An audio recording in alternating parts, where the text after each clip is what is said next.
It was really an uphill battle ever since they pulled off that 16-0 run early in the second quarter. Why was it so challenging to fight back from that deficit? Man, they got on a roll. They got two elite players on that team, and they're at home. They're playing for something like we are. So when a team gets that type of momentum, it's hard. Greg Doyle. Greg, you're on mute. Sorry, Malcolm.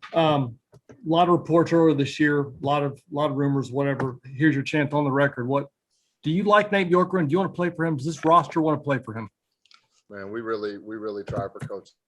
What I can say to that is, Coach really did his best this year, regardless of the reports, regardless of all the distractions and the noise. He continued to communicate with his players. He continued to work extremely hard for us and coach us the best he could. And we appreciated that. That's what I just told him in the locker room. I appreciate him. I appreciate everything you did for me and this team. I mean, at the end of the day, personally, I had a career year, and I told him that. I said, man, there's a lot of stuff that's come out about you. And, there's a lot of guys on this team that still played really well for you, and you did a really good job for us. Thank you. Stephen Wino. Malcolm, when you have those two elite players you're facing in Beal and Westbrook, is there anything you guys could have done better to slow them down tonight? Of course, there's always stuff you can get better, but once guys like that get their confidence going in the quarter, you start rolling, there's not much you can do. Scott. Malcolm, as we talked about, you guys were full of praise for Nate for the first month. Was there a pivot point? Was there something significant that changed? Why the change maybe a month into the season? Man, honestly, I think everybody has an opinion. All these outsiders that don't know what's going on in the locker room have opinions and are, telling other people what's going on in the locker room. I think as far as the locker room goes, we keep our stuff inside.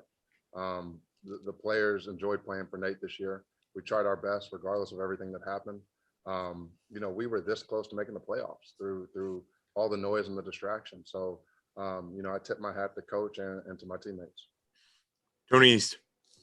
Malcolm, before the season, there was talk from you guys, from coaching staff, front office, that you guys wanted to be better than last year, improve, make the playoffs, go far in the playoffs, and that didn't happen. What do you feel like needs to change for this team from now before the start of the next season to make that a reality?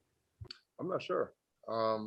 Personally, for me, I got to come back. I got to be better. I'd like to be even a better shooter, better defender, be in better shape. And I think that goes for me and my teammates. And that's about as much as we can control. Nathan Edison. Hey, what's going on, Malcolm? With all the injuries that factor into the season, what would you say is the biggest lesson that you learned in this season as it relates just to the core and the group of the guys that you played with? Man, we had guys that really stepped up. I spoke in the locker room right after. Just told everybody, I'm proud of y'all, man. I'm proud of us. Guys stepped up.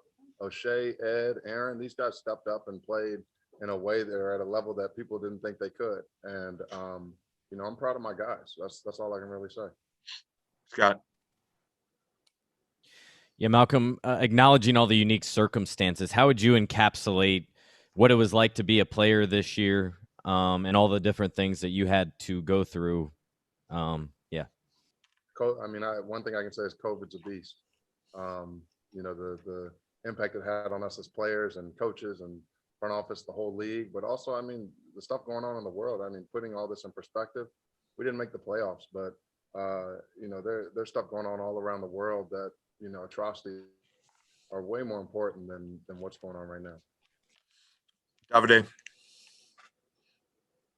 Hey, Malcolm. Do you consider the season disappointing, considering you guys didn't make the playoffs?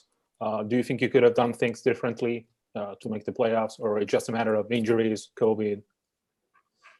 I think it's a mix. I think it's definitely disappointing. Whenever we don't make the playoffs, this is my first year in the NBA not making the playoffs. So for me, it's definitely disappointing. We had a team this year that could have made the playoffs, that are good enough and has all the pieces. Sometimes stuff just doesn't go your way, and that's what happened this year.